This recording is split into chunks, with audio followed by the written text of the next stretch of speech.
Pro Group Racing presents Show Us Your Tips on the eve of the Autumn Carnival. Well, it's all but upon us, Beaver. Beaver and Daggy with you to look towards racing at Rosehill and Moonee Valley again.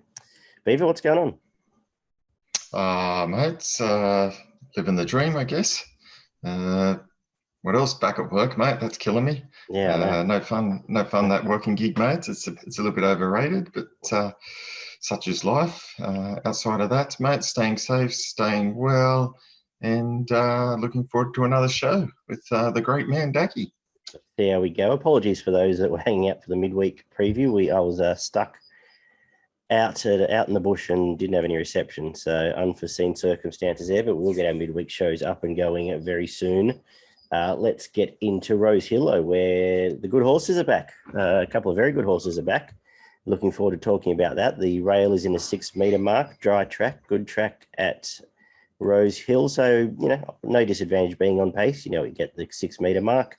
It kicks off with the highway. Beaver, though, have you got anything here? No, mate. You know me, I'd steer clear of these highways unless something jumps out at me, and nothing jumps out at me here. Yep, no, nothing jumped at me either. So let's get to the Group 3 Canonbury for the 2-year-old boys. 1,100 metres is race number 2. Interesting little race here. Beaver, what have you done? Yeah, I've gone for the favourite here, Great Barrier Reef, the expensive yearling, about 1.4, 1.5 mil. You'd want it to have a bit of ability if you're forking that cash out, and seems to have trialled quite well. McDonald aboard. If it's any good, should be able to take care of these. Yeah, I set out to get it beat. I wanted to get it beat, but do I want to take? I basically was deciding, do I want to take $8 each way, if I can bet each way on the day? Sweet Ride, on pace winner for last time, or the hot horse with the connections at the short price. I was probably leaning more towards the each way bet, but it has trialled well. Great Barrier Reef we speak of. J-Mac, Chris Waller. I imagine it's got one goal in mind, and that's probably the Golden Slipper if it's got any motor. A nice first trial and under wraps second trial. So interested to see. I noticed some places had odds on already, but just where I'm looking now, it looks a bit fairer price. What do you think's the right price? It's got out slightly. Yeah. Well, it's got out slightly now to $2.15. Yeah. Look, it doesn't look to be, overly difficult race. $2.25, $2.30. Yeah.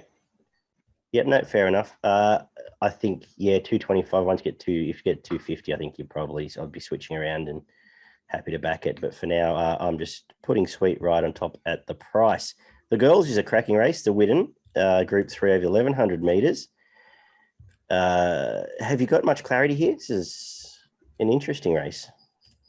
It is an interesting race here. A few of these horses have got some trial against each other. So not much between them in the trials. I come up with Drazana around the $6.50 mark. I just thought that was pretty good value. On debut, missed the start, but chased home Cool and Gutter, B3 lengths. That's not bad form. For your first run, it was double figure odds. Trialled well after that, wasn't extended, but I thought it looked pretty impressive enough in the trial. Snowden 2-year-old, for me, drawn okay, could run a good race. Yeah, I confused myself this race because I started out looking for Ojai, and then I've started to think that form's not that good, which is tied to the rest of them. One up the inside, but now gets J-Mac. The trials were good. I'm not sure about that Sajardin race. I don't think it's come out of it once since. I don't think there's been much form out of it. So that confused me a bit. So I did like the way Ebhar found at Caulfield in its maiden win. When it was challenged, it did find it, and it ended up being quite soft on the line. Do I want to back Sam Clifford on a short price 2-year-old? No. So I sort of confused myself a little bit. Ended up back with, in the same boat as you, sort of Drazana on the each way price. Nice trials here. Cool and Gatter form obviously looks all right. Didn't have the best run there. And then I could probably entertain and something each way on Pantanario as well. Led up Coolangatta in that race and was quite brave holding on, and then just got nabbed by maybe a decent horse on pace again here and might get on pace favours and be in the finish. So was looking towards those two more each way than anything shorter than that. Don't know if I've really helped anyone there, but that was why I ended up with the race. Anything to add? No, nothing more to add from me, mate. Race 4 is a 1,500 metre benchmark 72, where I feel dirty saying this, but I am going to give And We Dance a chance after potting it here. It has to win this race, doesn't it? Quick back up, gets J Mac, and this is a midweek race. It is a midweek race, and it's probably the same reason that I've tipped it as well as you. Had the run of the race last It start. just chimed in like it was going to bolt away, didn't it? And then and then by 100-1 country horse. Yeah, I was having I was chatting to my dad with that when we were watching that race, and he wasn't overly impressed. But I said, look, it had the run. It just got beat by a roughie on the day. That these things can sometimes just knock you out. Look, drawn the 1 gate. It's going to sit in the first 4 again. It's going to get the right run. It is going to hit the front somewhere in the straight. I just couldn't find anything that potentially would go past it. So with J Mac aboard, I think it might be good enough and win this. Yeah, agree. Yeah, you've summed it up, and we'll move on. I've got it on top due to lack of opposition. How is the Needles going? All right? Yeah, it's going good. Great guns. Good. Mate, the old fella got had a $25 bonus bet last week and pulled a 6-leg multi for over $3,000. Oh, so he was pretty chuffed with himself. Good stuff. Good on him. Yes. I'll look forward to catching up with him for our Supercoach draft in a few weeks, but that's a different story. You can, of course, get our Supercoach thoughts on the Footy and Frothies podcast, available anywhere good podcasts are found. With a cheap plug there, but 1,300 metre midway, benchmark 72 is race 5, where I'm pretty keen, actually. I think Military Expert's a good thing here. Coming through some good stuff, lightly raced, not far off. Ran in the market in the Ming Dynasty. I don't think that race was particularly any good, but I think the winner Coastwatch is good, and ran it to just under a length. Then was in the finish with Lightsaber and Brigantine. We've seen Brigantine since come out and run quite well on a number of occasions. Gate is probably the only reason we're getting a price here, and where it gets to in the run, but happy to take it. Happy to take around a 350 Military Expert I speak of, and I'll end it there. Beaver, what do you like here?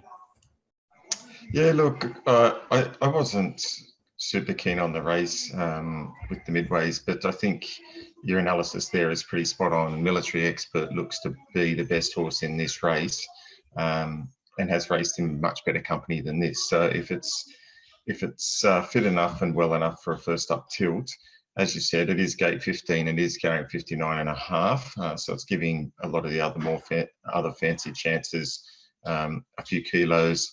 But look, yeah, if it gets a bit of cover in the run and not too far out of its ground, then it can win this race. Beauty.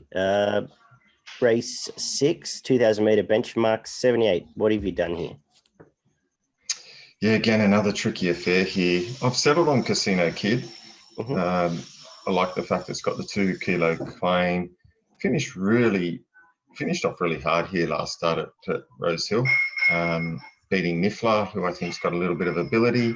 And prior to that was fairly consistent in some decent races, sort of mostly a length off the winners, running places or around the mark. So I think with the lightweight of 53.5 and gate 4, again, as long as it's not too on pace and it doesn't get too far out of its ground, but it is the 2,000 and stepping up here. So I think Casino Kid could be the hardest to beat around the $4 mark. I went the other way. I went for Crystal Pegasus. Unbeaten second up. 2000's its best distance. Had that cracking race at Kembla of the 2000 where it ran a super race last time second up. Comes here. And I think this is largely a midweek race. When I was looking at Trevest and others, these are Wednesday horses. This is a Saturday winner on a Saturday race, and I'm happy to stick J-Mac Chris Waller. So, yeah, I'll keep it simple here and won't waffle and just stick with Crystal Pegasus as on top here. The Expressway Stakes 1,200 metre feature on the card sees a return of Animo. And is it Animo up you go first up here, Beaver?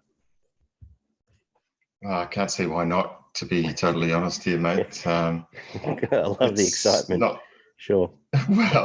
Well, you know, the rest of the race isn't really worth getting excited about, is it? Like, we're talking about some, you know, pretty horses that haven't won in a period of time, and it's a pretty small field. So just trying to work out what the pace will be and if there'll be enough for Animo to run home.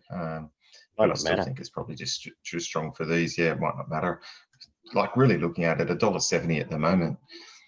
I'm surprised it's not $1.40. It might well be on the day. Just looking at the New South Wales maps, Forbidden Love leads Tiger, Malay, Bellucci Bad, Animo in the 1-1. Perfect. Yeah, if it's in the 1-1 against these. As you remember, I was tipping this a moral in a Cox Plate, so I'm tipping it to win this. Yeah, that's why I don't get the price. I'm just, why $1.70? Like, this should be really Winks odds in this race. Yeah, looks like it's drifted too, actually. Yeah, like, you know, firm track's not an issue. Is there any? I think it wins by a length. I think Standout runs second, and wins by a length.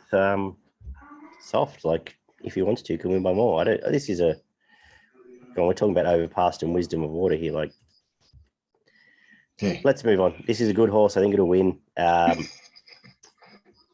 that price, you just bet.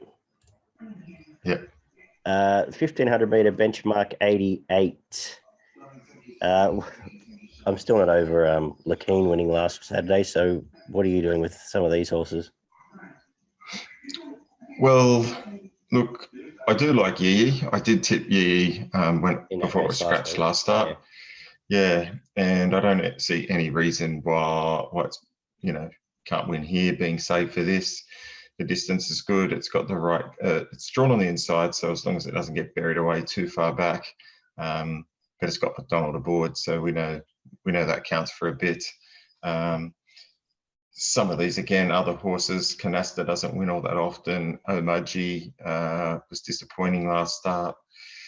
You know, maybe around the double figure odds were Hero Falls might be a bit of a danger, but Yee for me, again, I think $3.20 is a pretty good price at the moment. And camps to get the funny thing is, as you know, I was looking at King's Air over Yee last week, and I thought last week was probably almost a negative for King's Air. Didn't think it was that. Didn't look that flash. So a tick to Yee. I think the gate switch the inside suits. It can now, J-Mac can now sit straight on Canasta's back, have last shot. The one I probably will end up backing as well is Canasta. It was pretty good last week. Quick backup, as is half the field, and may get a solitary lead here. I don't think there's any other pace. That said, it is Canasta, and we've seen what it does the last two starts, but I think it'll give you a sight. Yee from Canasta for me. Race 9, 1,200 meter benchmark 88. The decision, I end up coming to the conclusion that the decision to make here is, do I want to back the Bopper or not? And I'm still not sure. I think that's the only way I was looking at the race, at any sort of angle I found in the race. What did you think? Yeah, look, on first look at it, I was a bit the same with the Bopper. I think it was pretty much my best bet last start. I just think it got a little bit out of its ground there. I just didn't quite understand the ride. But it didn't shirk its task, and sometimes the second up syndrome can do that. Sort of went up the extra 100. It was the soft track. It might just need a good track as well. And it might just need a better track. So, look, it only did finish a length off Mr. Mosaic and Bellucci Babe, who created the pace in that race. And Mr. Mosaic, we know, is pretty tough, and it fought back along the fence. So, and the Bopper did give him a fair start in that race and just got too far out of its ground, and the on-pace horses just stuck on too well.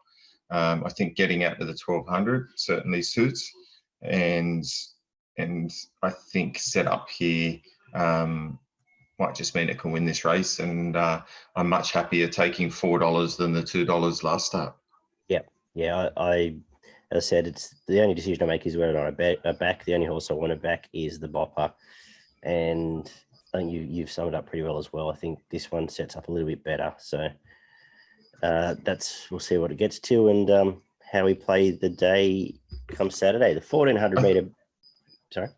I think there's a fair few horses in that race. You can just put a line through. Oh, absolutely. Again, some non-winners and some that are just going round. Yeah. Some of these down in the market. If I was going to bet away from the Bopper, I'd almost be looking at the top two, In and Up and Mado Carpi at the price. But desperate times if we get to that stage, perhaps. 1400 meter benchmark 78 finishes the day, and I'm going to finish the day with Van Giz on top. Beyond the last, I looked at this market, and we know Nevaeh's. Nevaeh's is a benchmark 64 Sandown horse, or benchmark 70 Sandown midweeker. I don't know why it's favourite here. It's going to let, apart from perhaps map position, but I think Van Giz is a better horse. I think he can stalk, and I think he can have last shot here. Happy to be with it from Crosscheck. So they were the two for me in the last. What are you thinking, Beaver? Yeah, I thought the same. I thought Van Giz at $6 was really good value. Now gets to fourth run since a spell. The first two runs this prep I thought were pretty good, and then went to the Gold Coast, and that was a pretty good race up at the Gold Coast when it was 50s, and went past a few. But it was only 3 lengths off the winner, Snap Dancer, who's got some ability. But prior to that, I thought it was pretty good. It was racing against Dragonstone and the Bopper before that. So I think this is a really good setup for Van Giz, and presents pretty nice value in the last. Yep, excellent. Sydney Quaddy for me, is that the case for progretracing.com? It is. First leg, we'll take Animo 1 out, number 6. Second leg, we'll go 4 Yee, 7 Wairi Falls, 6 Wairi Falls, 7 Canasta. Yep, we'll stick with that. The third leg, 1 In and Up, 4 the Bopper, 6 Rule of Law. And we'll come home with 2 Ulysses, 6 Van Giz, 10 Crosscheck. And I'll throw Nevaeh's in just because it might be a complete leader's track to be safe. It's probably the skinniest quaddy I've said on this show for a while, so let's see how we go. Our friend Danon does love our quaddies, Beaver. Been quite grateful, apart from last week where we didn't get either. Progress Racing, your best in value. Yeah, my best bet comes up in race 8, number 4 Yee. I think it'll be hard to beat. And my value comes up in the last, race 10, number 6, Van Giz. I'm with you. My value is Van Giz, race 10, number 6, and I'll make my best military expert in the midway. That's race 5, number 4. As we head down south to Moonee Valley, where it's not quite as an exciting card. We are on the back up at Moonee Valley, I should say. The rail is in the true good track. Potentially some showers around, but we'll see how that plays out.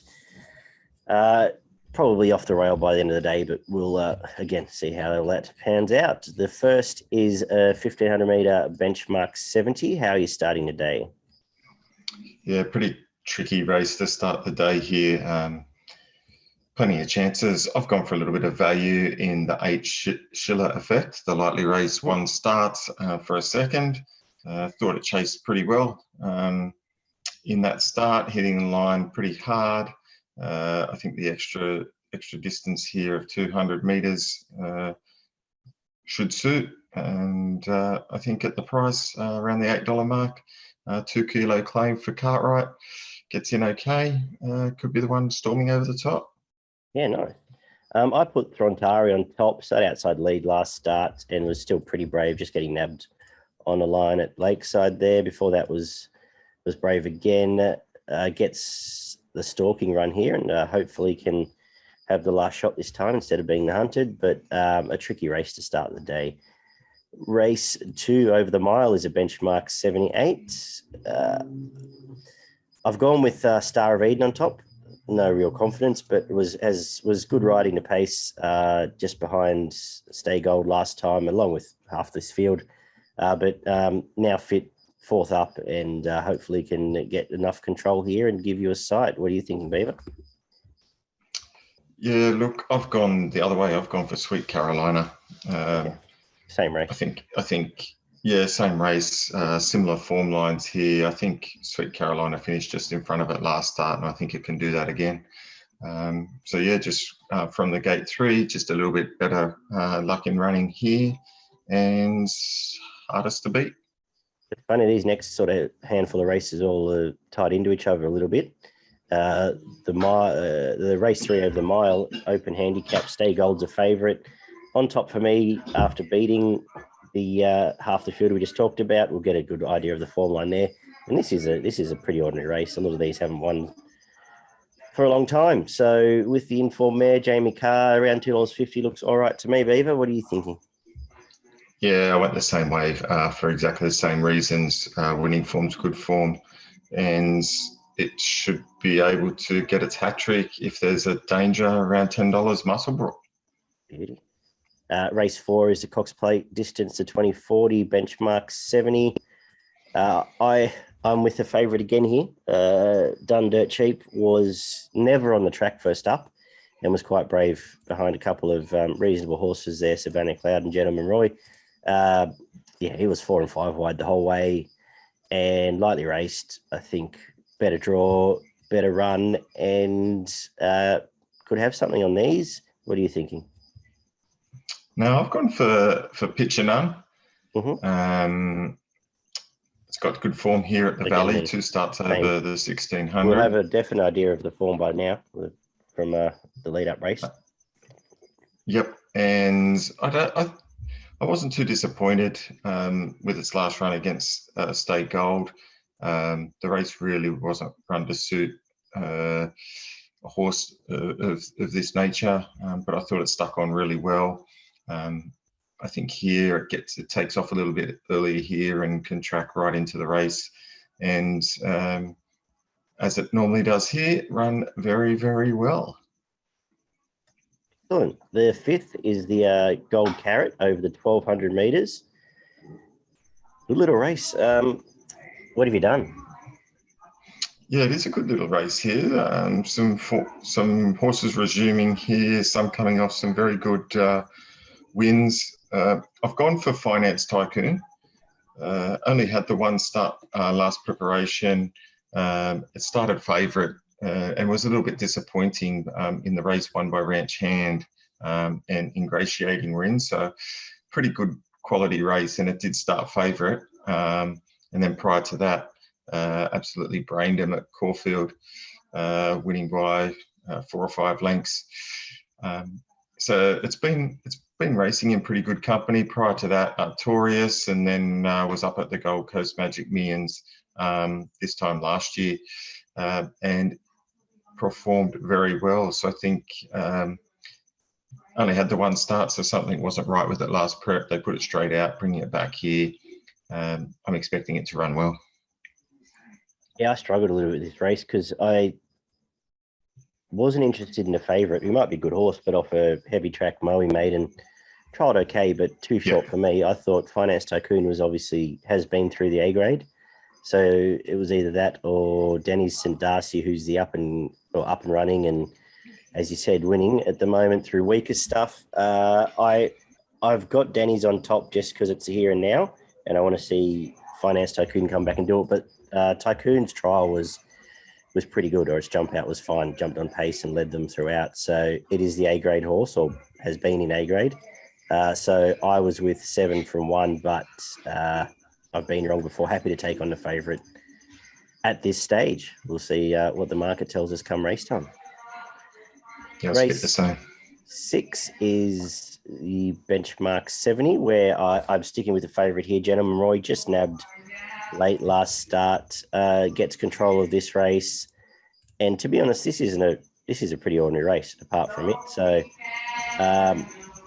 drawn to roll across, grab the lead, and hopefully give nothing else a chance here, Gentleman Roy. What have you done? Yeah, I stuck with Gentleman Roy here. I think it can bounce back to the winning circle here. I like the draw because it does have to push forward. Hopefully rolls along a little bit quicker and a bit more tempo this time in, and I think it can burn the candle both ends here and win this race. Race 7 is the feature Australia Stakes, headlined by the unbeaten Marabi Beaver. Does it keep the picket fence going? Can't see why not. Looks very hard to beat here.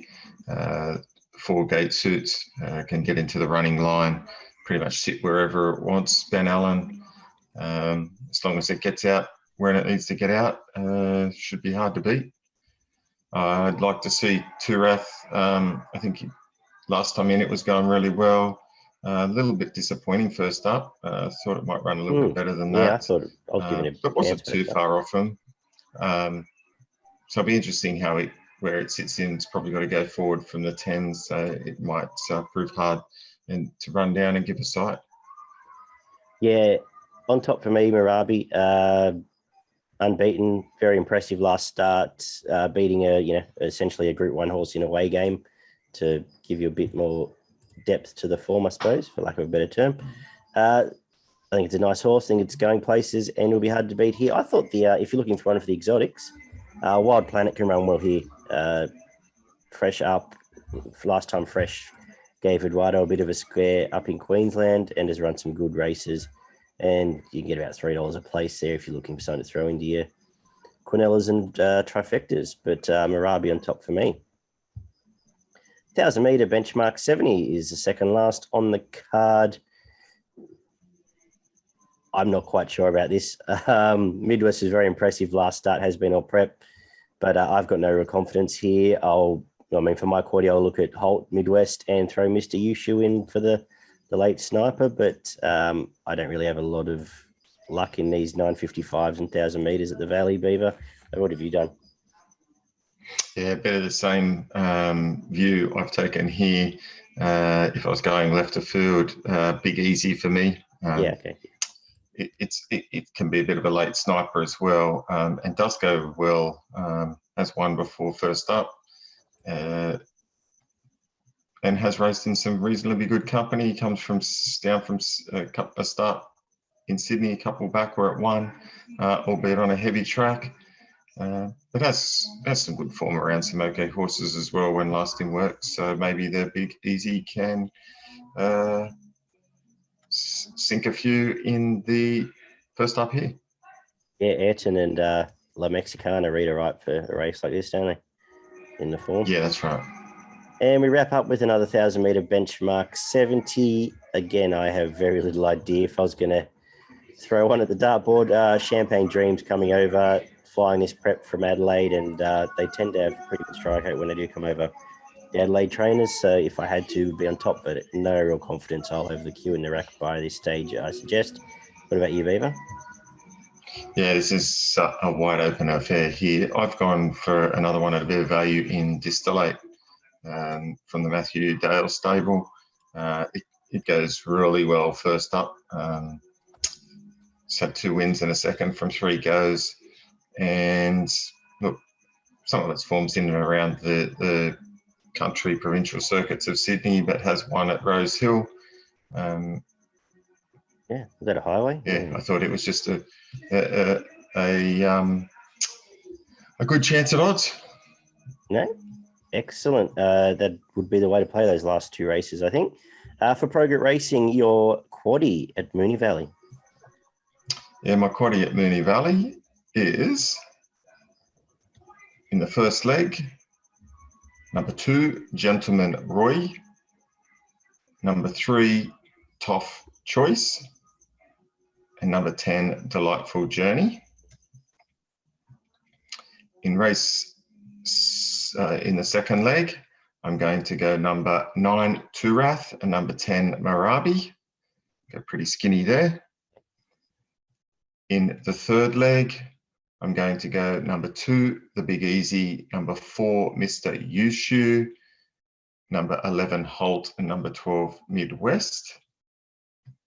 And then to finish the day, I'm going to go number 2, Soul Obsession, number 4, Little Stevie, number 6, Distillate, number 7, More, and number 11, Universal Lady.